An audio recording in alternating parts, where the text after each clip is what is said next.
आज अच्छा आखेट मिलेगा।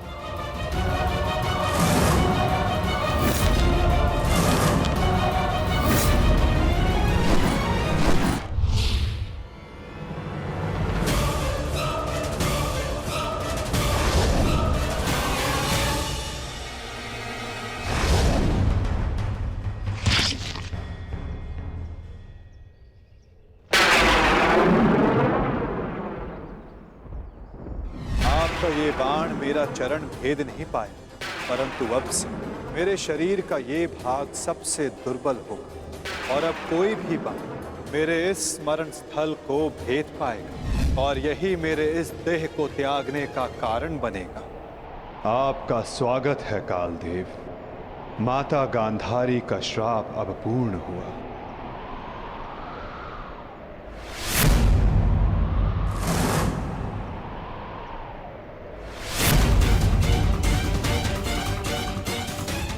श्री कृष्ण, ये कैसा अनर्थ हो गया मुझसे? प्रभु, प्रभु मुझे माफ कर दो प्रभु, मुझसे बहुत बड़ी भूल हो गई। मुझे लगा कि यहाँ कोई हिरण है, परंतु। तुम विलाप ना करो व्याध, तुमने कुछ भी अनुचित नहीं किया। जो कुछ भी होता है सब में मैं स्वयं सम्मिलित होता हूं। कर्म के चक्र को कोई नहीं टाल सकता। त्रेता युग में मैंने जब श्री राम का अवतार लिया था, तब उस युग में तुम वीर वानर वाली के नाम से प्रसिद्ध थे और उस युग में मैंने बाण चलाकर तुम्हारा वध किया था और उस कारण हेतु आज तुम्हारा बाण मुझे आकर लगा है। मेरे जीवन का उद्देश्य धर्म स्थापना था और अब जब धर्म की नींव रखी जा चुकी है तो मेरी उपस्थिति इस धरती का संतुलन बिगाड़ देगी। हर मनुष्य इस धरती पर एक उद्देश्य लेकर आता है और उस उद्देश्य को पूर्ण करना उसका कर्तव्य होता है। मैंने अपने जीवन का उद्देश्य पूर्ण किया और आज तुमने अपना कर्तव्य पूर्ण किया व्याध। किंतु जब जब धरा पर अधर्म और अन्याय बढ़ेगा, मैं तब तब लौटकर पुनः आऊंगा। मैं जा रहा हूं, किंतु मेरी सीख गीता का ज्ञान बनकर समस्त संसार में शेष रहेगी। वो बालकों की चंचलता में होगी, इस संसार के कण कण में होगी। रूप बदलेगा किंतु मैं सदैव रहूंगा। शरीर का अंत होता है किंतु जो अमर रहता है वो है सीख।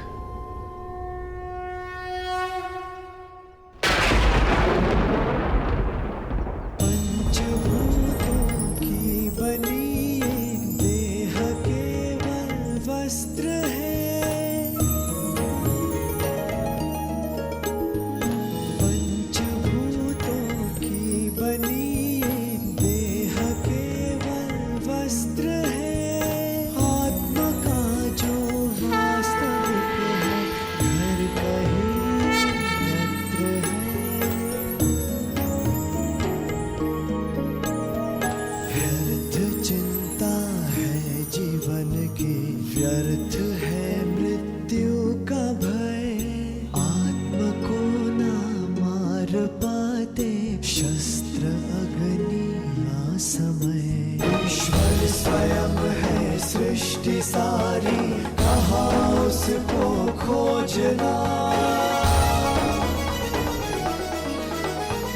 जो भी होता शुभ ही होता, सब उसी की योजना।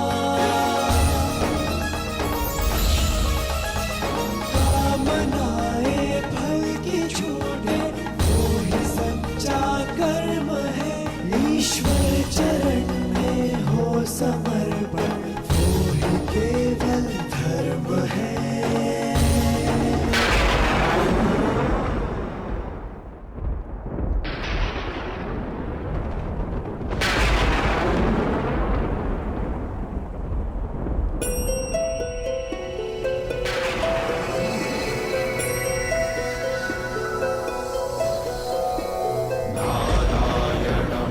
नमस्कृत्य नरं चैव नरोत्तमं देवीं सरस्वतीं व्यासं ततो उदीरये नारायणं नमस्कृत्य नरं चैव नरोत्तमं देवीं सरस्वतीं व्यासं ततो जयम्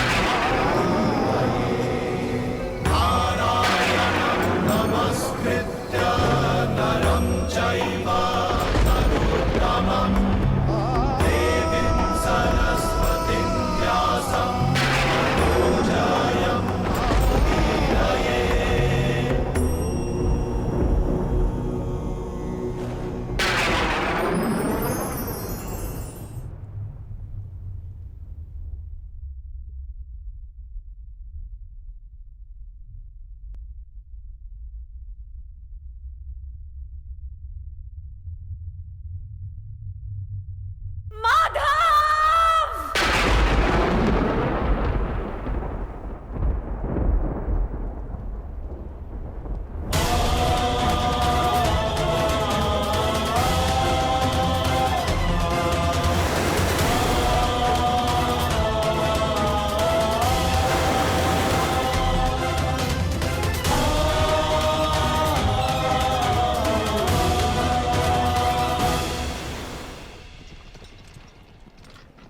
काकाश्री, हम पिताश्री वासुदेव को छोड़कर नहीं जा सकते।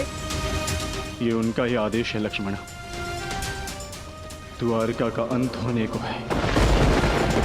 उनका आदेश था कि मैं तुम सभी को यहां से हस्तिनापुर ले जाऊं। मैं उनके आदेश का पालन कर रहा हूं और तुम्हारा भी यही कर्तव्य है।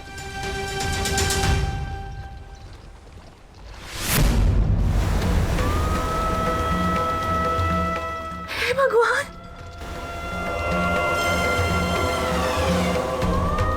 हमारा द्वारका।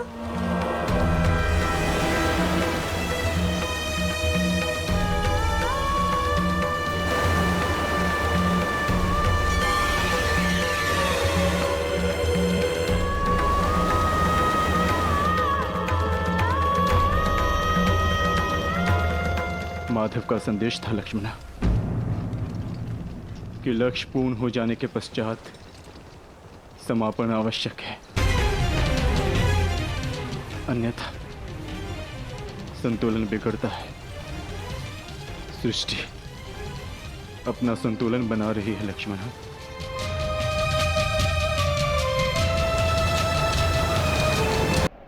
आर्य, आर्य युधिष्ठिर।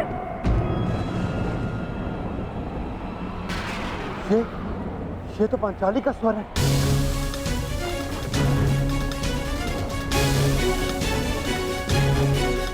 आर्य, आर्य, आर्य, आर्य, माधव। क्या हुआ पांचाली? माधव किसी संकट में है आर्य। द्वारका पर कोई संकट आया, वो माधव किसी समस्या में। हम हाथ पर हाथ धरे नहीं बैठ सकते। शांत शांत शांत शांत पांचाली, शांत। तनिक सोचो, जो हर समस्या का हल है, जो हर संकट का मोचन है, उन माधव को कुछ नहीं होगा। और फिर अर्जुन द्वारका गया है ना। परंतु आर्य। धैर्य रखो पांचाली, माधव को कुछ नहीं होगा। मुझे उन पर पूरा विश्वास है और अपने अनुज अर्जुन पर भी।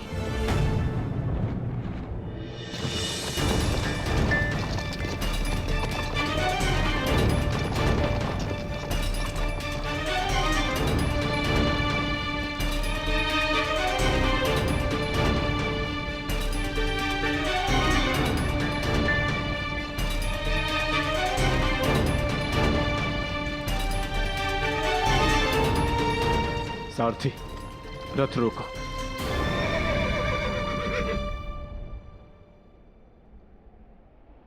ये स्थान सुरक्षित लग रहा है। क्या हुआ काकाश्री, आपने रथ क्यों रुकवा दिया?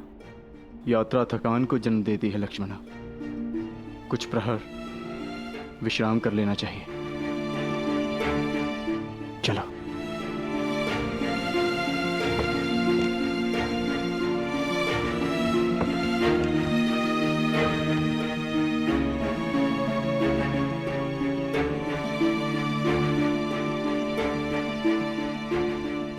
आज मैं तुम्हारा सारथी नहीं हूं पार्थ, आज मैं तुम्हारा सखा हूं, एक ज्येष्ठ भ्राता के समान हूं पार्थ। और जैसा मैंने कहा है वैसा करो पार्थ।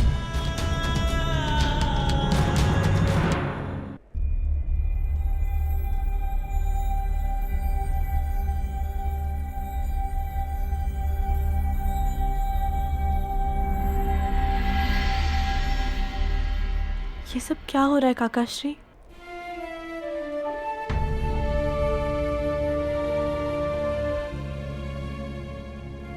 हम सभी मनुष्यों का जीवन एक यात्रा के भांति होता है लक्ष्मणा, जिसे हमें पूर्ण करना होता है। जहां से एक मनुष्य की यात्रा समाप्त होती है, वहीं से एक दूसरी यात्रा का आरंभ होता है। और यही जीवन है। परंतु हमारी यात्रा अभी शेष है लक्ष्मणा। तुम थक गई होंगी, जाओ विश्राम कर लो। जैसी आपकी आज्ञा हो।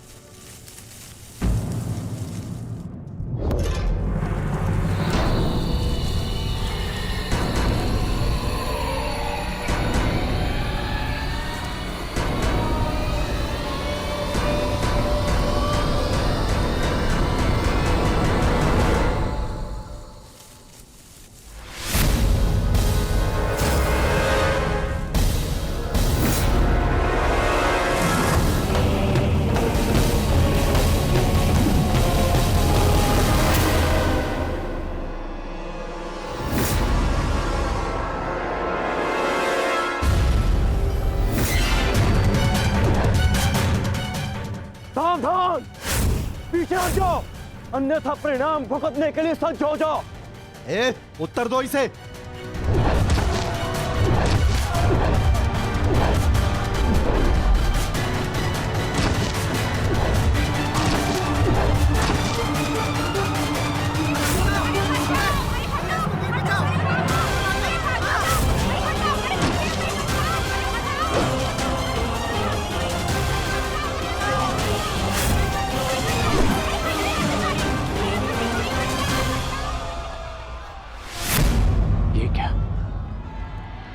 मैंने तो सहस्त्र चलाया था, मेरे बाण शस्त्र बाणों में परिवर्तित क्यों नहीं हो रहे?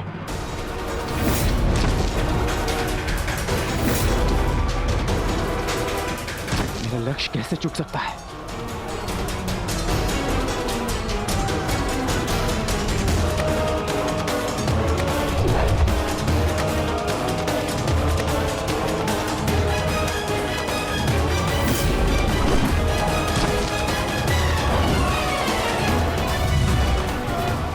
पर्वतास्त्र,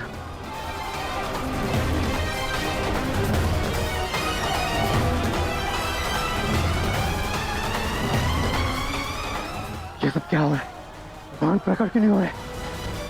कैसे करूंगा मैं सबकी रक्षा?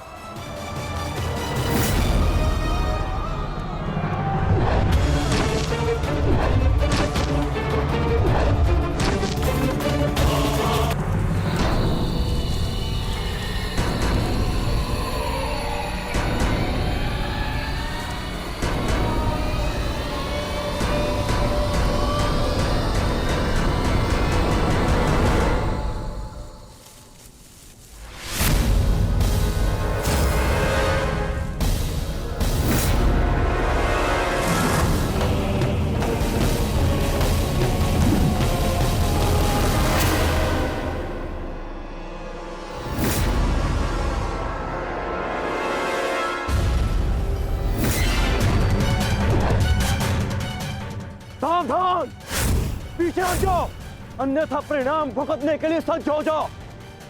उत्तर दो इसे।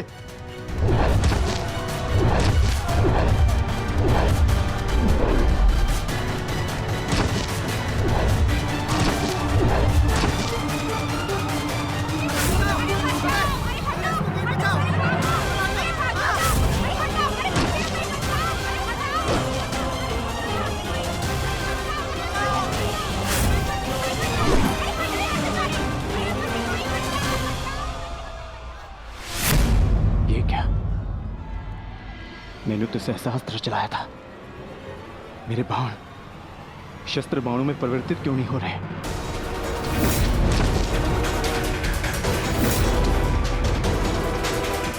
मेरा लक्ष्य कैसे चूक सकता है?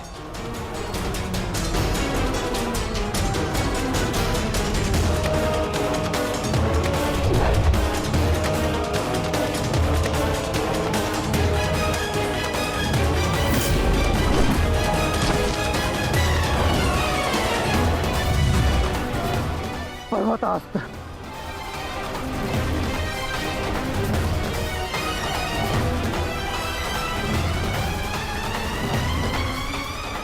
ये सब क्या हो रहा है? बाण प्रकट क्यों नहीं हो रहे? कैसे करूंगा मैं सबकी रक्षा?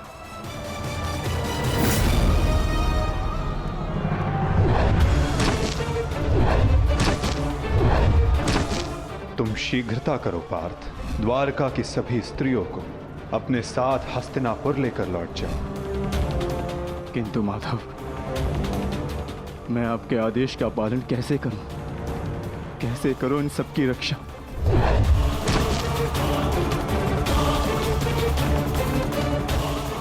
लक्ष्मण,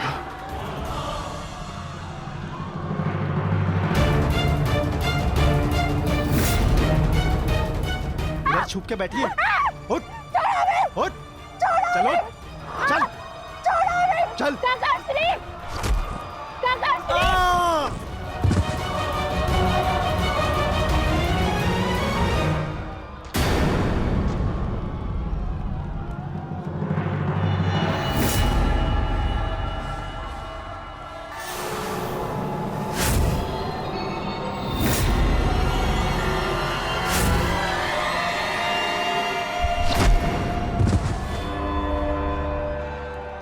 वो दिन समाप्त हुए अर्जुन, जब सारा संसार तुम्हारे गांडीव से कांपता था।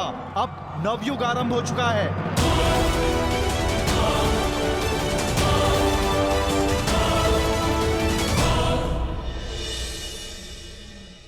मैं समझ नहीं पा रहा हूं ज्येष्ठ, कैसे मेरे बाण अपना संधान नहीं कर पाए?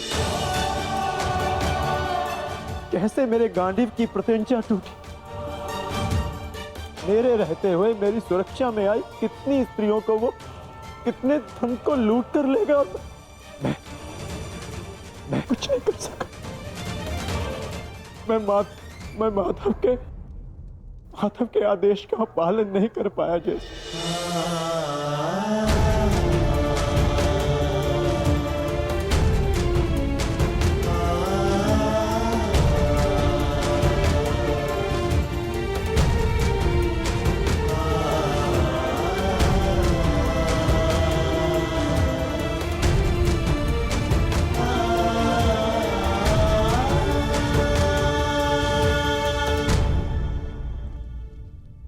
सब नाश हो गया, कुछ नहीं बचा। माधव का संदेश क्या है अर्जुन? हर प्राणी के जीवन का एक कारण होता है, एक लक्ष्य होता है पार्थ, और उस लक्ष्य के पूर्ण हो जाने के पश्चात उसका सृष्टि में रहना संतुलन बिगाड़ता है। द्वारका की सभी स्त्रियों को और बालकों को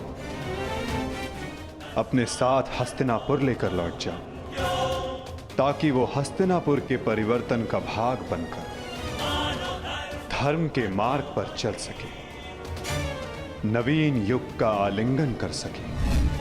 मैं समझ गया अर्जुन, मैं समझ गया।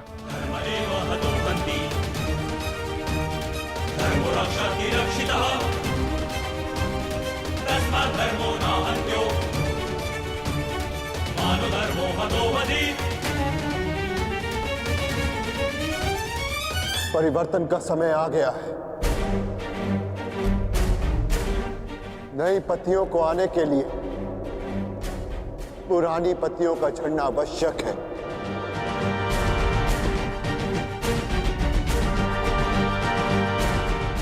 आपका मंतव्य क्या है आर्य? शीघ्र ही सबको सब कुछ समझ आ जाएगा।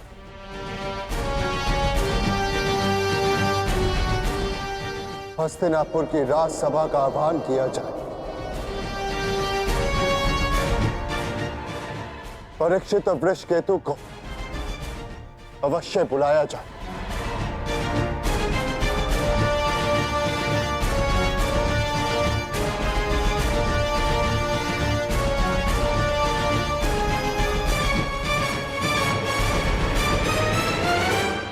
आज ये सभा यहां इसलिए बुलाई गई है, जो योग्य है उसे उसका अधिकार प्राप्त हो।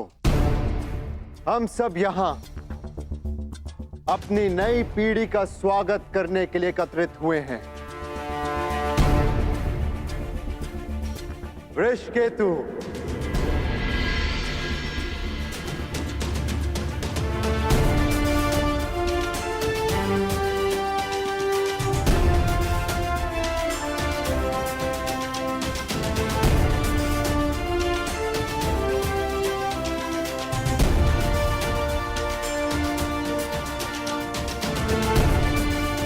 परीक्षित,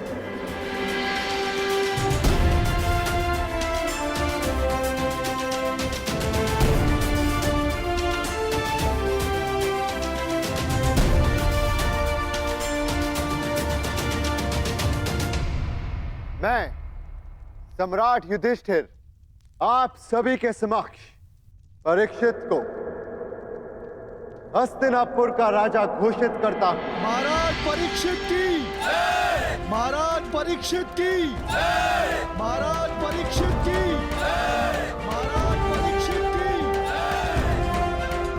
और वृषकेतु को इंद्रप्रस्थ नरेश घोषित करता हूं। महाराज वृषकेतु की, महाराज वृषकेतु की, महाराज वृषकेतु की, महाराज वृषकेतु की।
परीक्षित की, महाराज वृषकेतु की, महाराज परीक्षित की, महाराज वृषकेतु की।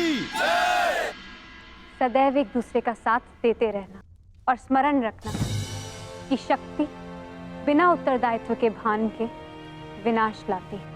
सदैव अपना उत्तरदायित्व स्मरण रखना।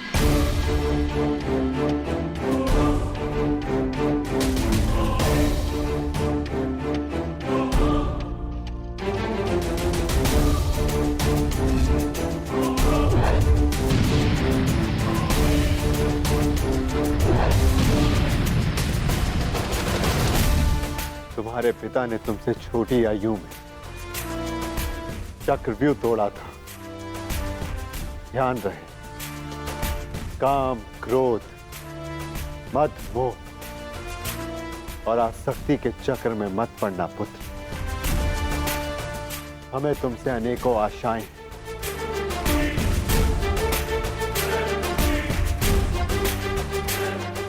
और तुम्हें उन पर खरा उतरना है। मुझे विश्वास है कि मेरे पश्चात परिवर्तन का रहस्य है प्रारंभ होगा।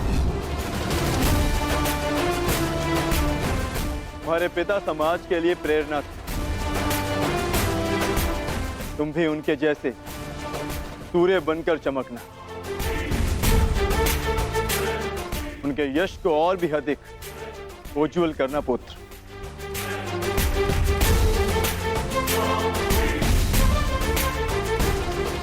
और स्मरण रखना पुत्र,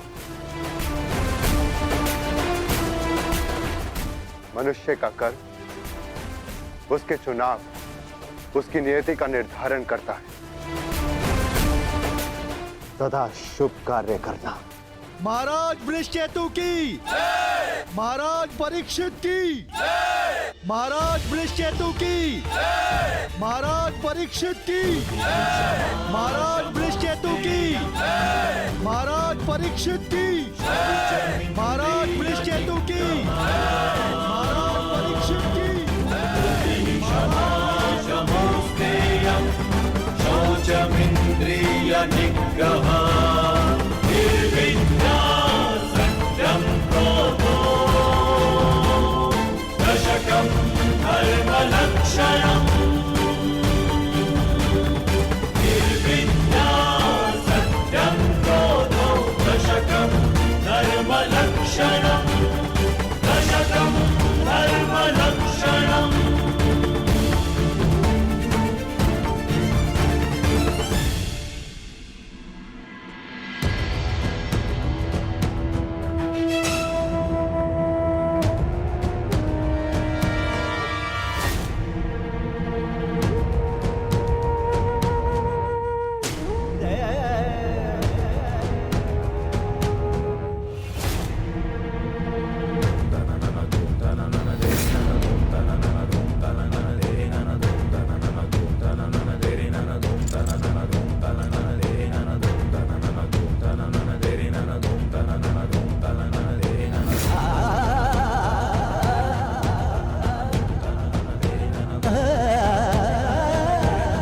ज्येष्ठ भीतर कर क्या रहे? उन्हें भीतर के काफी समय हो गया है, हमें भीतर जाकर देखना चाहिए।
आप इन वस्त्रों में?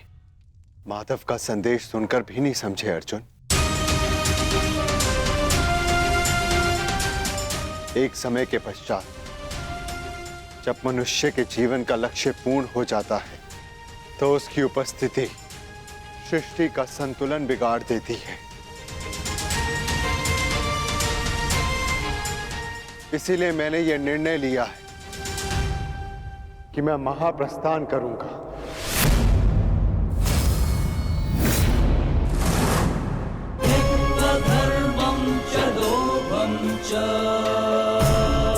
किंतु इस प्रकार आप हम सभी को अकेले छोड़ के नहीं जा सकते ज्येष्ठ। यदि आप महाप्रस्थान का निर्णय ले ही चुके हैं तो हम सब आपके साथ चलेंगे।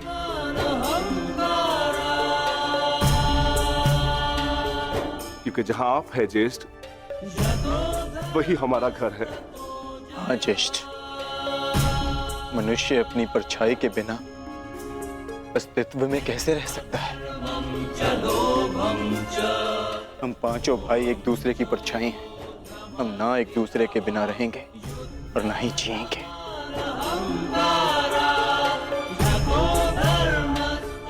एक बार फिर आप सबने अपने भ्राता प्रेम का उदाहरण प्रस्तुत किया, किंतु मेरा क्या आर्य?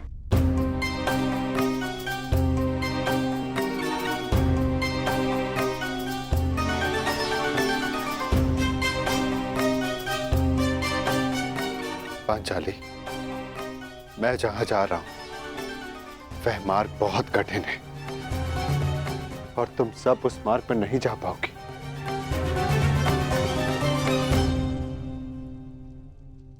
कोई भी मार्ग मेरे जीवन रूपी मार्ग से ज्यादा कठिन तो नहीं हो सकता ना आर्य?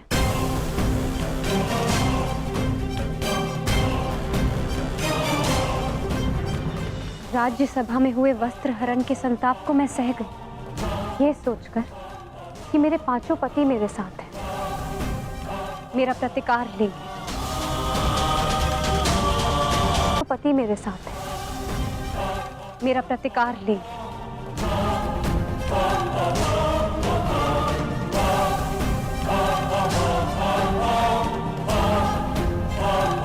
तेरह वर्षों के वनवास और अज्ञातवास को हंसते हंसते काटा, ये सोचकर कि मेरे पति मेरा त्राण करेंगे।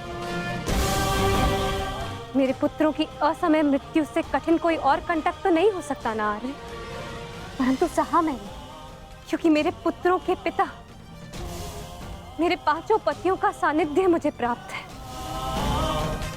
और आज आप मुझे ही छोड़कर जा रहे। माता कुंती ने आदेश दिया कि पांचों भाई आपस में बांट। मैं बटी आर्य, परंतु मैंने आप पांचों को बटने नहीं दिया।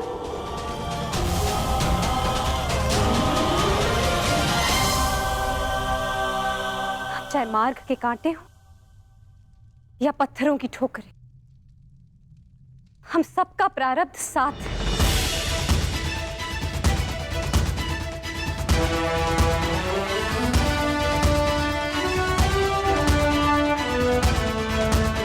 और यही मेरा निर्णय है आर्य। आप जहां भी जाएंगे मैं आपके साथ चलूंगी, और मुझसे मेरा यह अधिकार कोई नहीं छीन सकता, स्वयं आप भी नहीं।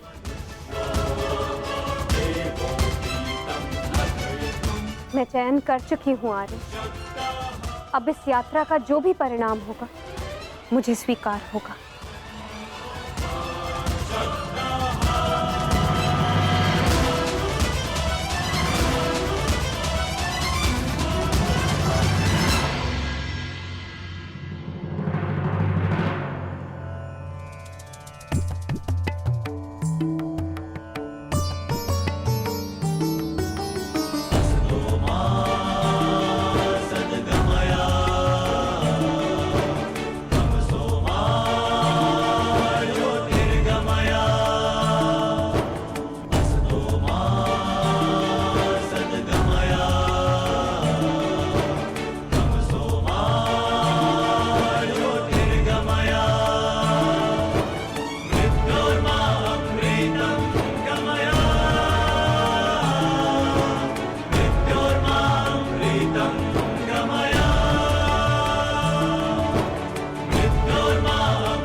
मैंने कौरवों और तुम में कभी भी पक्षपात नहीं किया।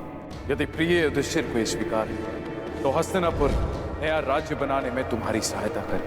परंतु पुत्र, इसके बदले मुझे भी तुमसे कुछ चाहिए। तुम्हारी माता कुंती यही हस्तिनापुर में रहे। आज तक के इतिहास की सबसे बड़ी, सबसे रोमांचक, मनोरंजक द्यूत क्रीड़ा हम सबके जीवन का सबसे बड़ा खेल होगा।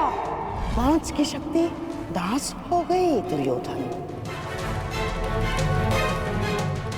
युधिष्ठिर भी तुम्हारा दास हो गया। जो विजय संसार के सबसे बड़े युद्ध में नहीं मिल सकती थी, वो युद्ध के चाल में तुम्हारी हो गई। वो शेष है द्रौपद पुत्री पांचाली। पांचाली पांचाली पांचाली पांचाली पांचाली। अब ये द्रौपद पुत्री पांचाली विधिवत तुम्हारी दासी हुई। दुशासन, तुम मेरा अपमान करने वाली उस दासी को अपने इन भुजाओं से उसके बाल पकड़कर खींचकर इस सभा में लेकर आओ। दुर्योधन, तुम अपनी सीमा का अतिक्रमण कर रहे हो। वहीं पूर्ण विराम लगा दो। तुम इस भांति एक स्त्री का अपमान नहीं कर सकते।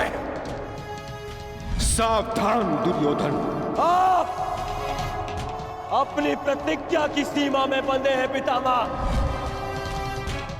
आप अपने वचन से बंधे हैं आचार्य। और तुम कर्ण, मेरी मित्रता के बंधन में बंधे हो कर्ण।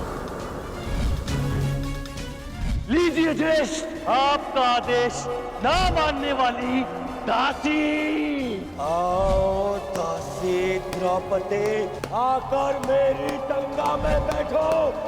आओ। वस्त्र हरण करो इस दासी का।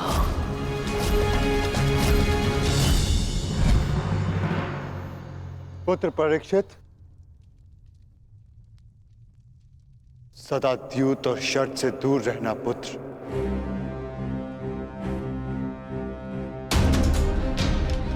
क्योंकि ये मनुष्य को काल के गर्त में पहुंचा देता है।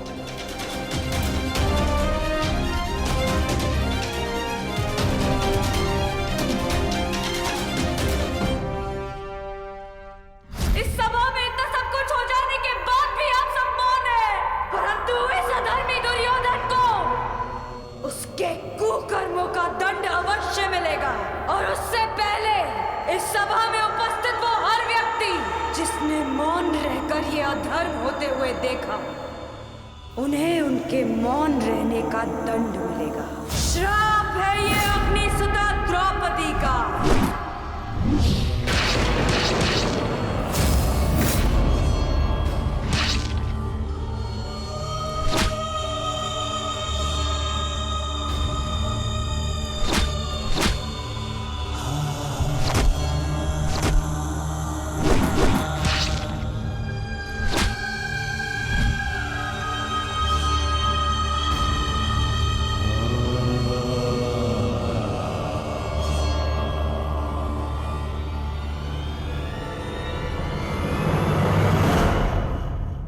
सदा स्त्री का सम्मान करना पुत्र।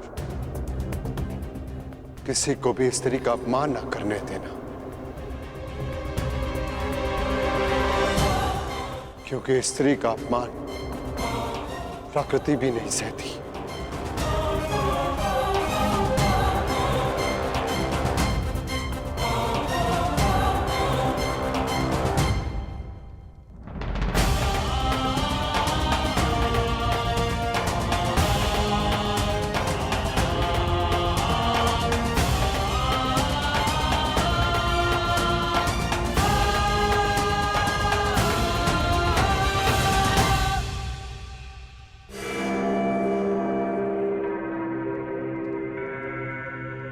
मैं दुर्योधन आज हस्तिनापुर के सिंहासन को दांव पे लगाता हूं।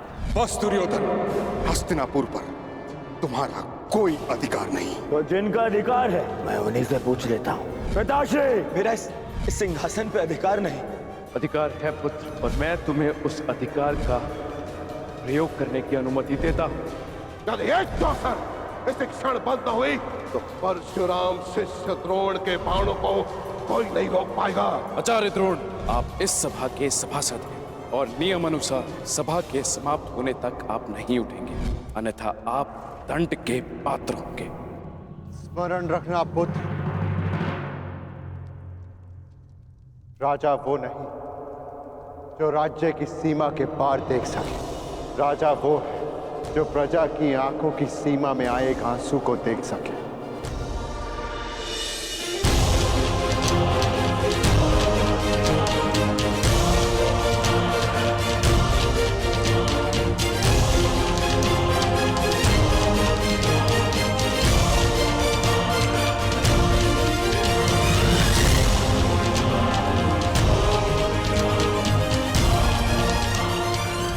राजनीति का नहीं, सदा प्रजा नीति को ध्यान में रखकर निर्णय लेना पुत्र,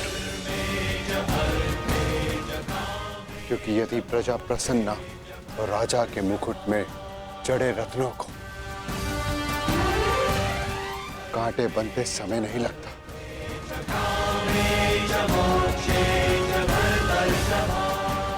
धर्म के साथ शासन करना,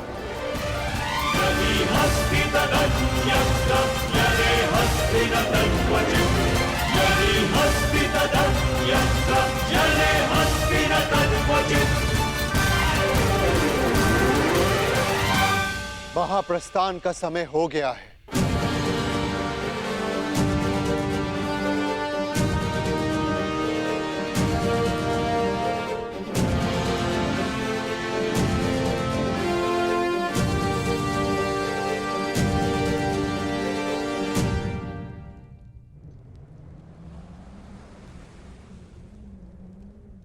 वानप्रस्थ में प्रस्थान करने का समय आ गया है।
प्रणिपात पिताश्री।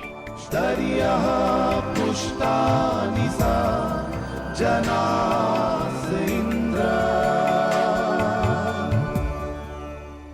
महाप्रस्थान का अर्थ समझते हो ना पुत्रों?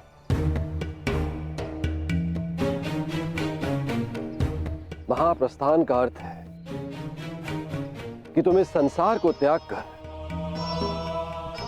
परलोक जाना चाहते हो।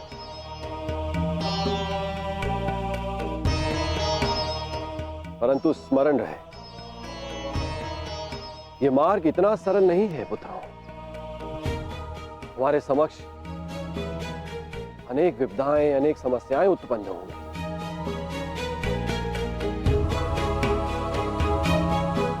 और तुम्हारे संरक्षक इंद्र के रहते हुए यह कैसे संभव है? तुम चलो मेरे साथ, मैं स्वयं तुम्हें अपने रथ पर देवलोक ले चलूंगा।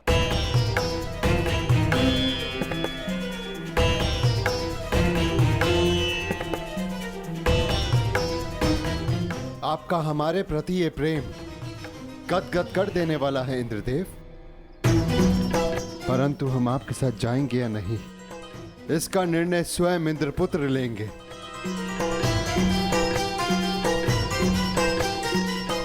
अर्जुन, निर्णय तुम्हारा है।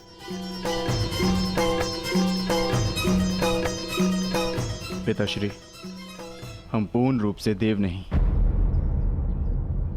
हमारे भीतर आधा अंश मानवों का है। और मनुष्य को परलोक तक पहुंचने के लिए यात्रा करना अनिवार्य है।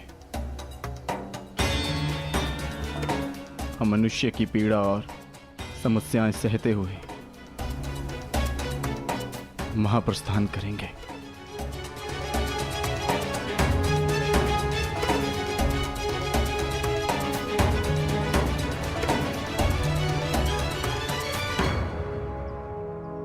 मुझे तुम पर गर्व है पुत्र।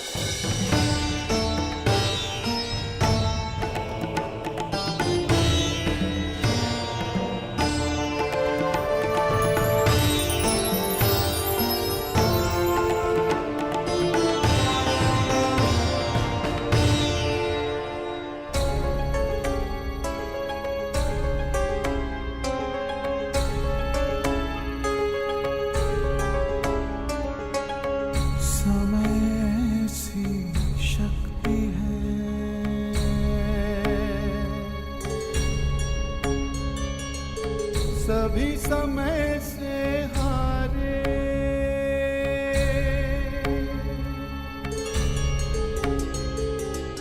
समय से शक्ति है, सभी समय से हारे। राजा हो या रंग सभी बनते रहे बेचारे।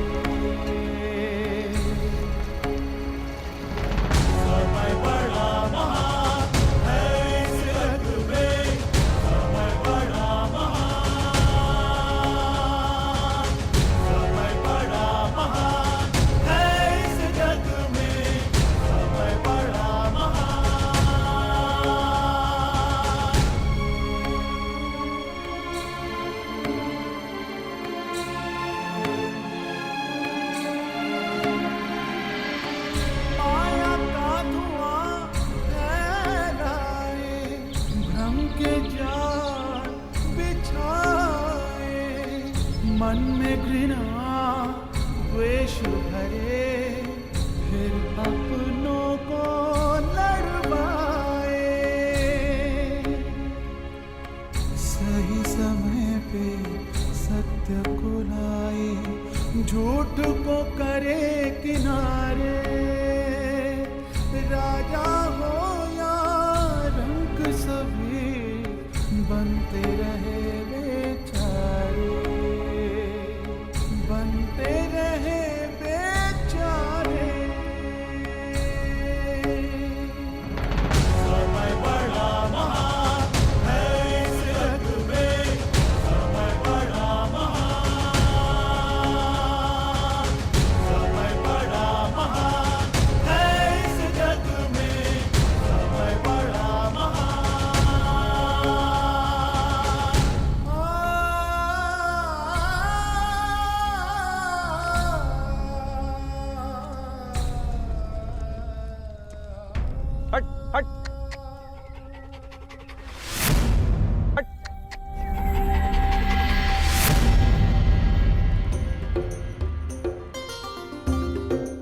देखिए ना ज्येष्ठ, कब से ये कुकुर हमारा पीछा कर रहा है। जाओ, हमारे पास तुम्हें देने के लिए कुछ भी नहीं है। प्रतीत होता है कि आर्य नकुल के रूप पर मोहित हो गया है।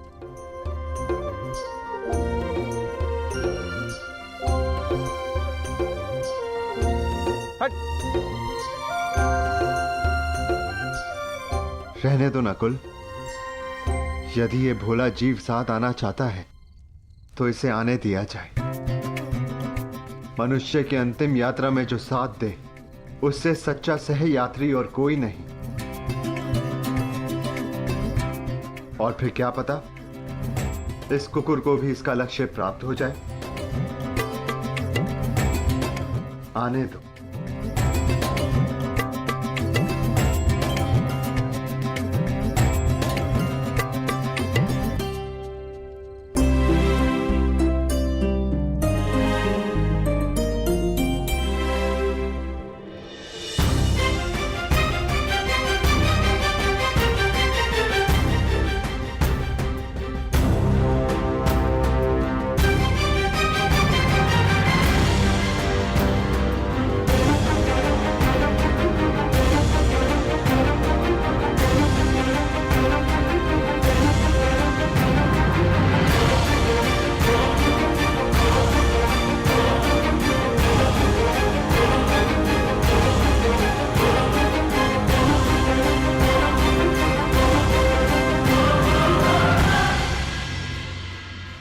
ज्येष्ठ, ऐसे कठिन चढ़ाई हम कैसे चढ़ेंगे?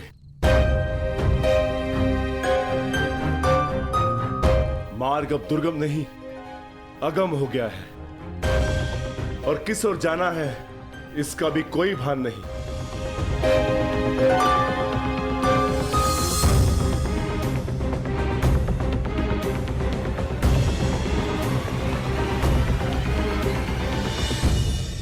हमें कैलाश पर जाना है भीम, और अब वही मार्ग दिखाएंगे जो कैलाशपति है।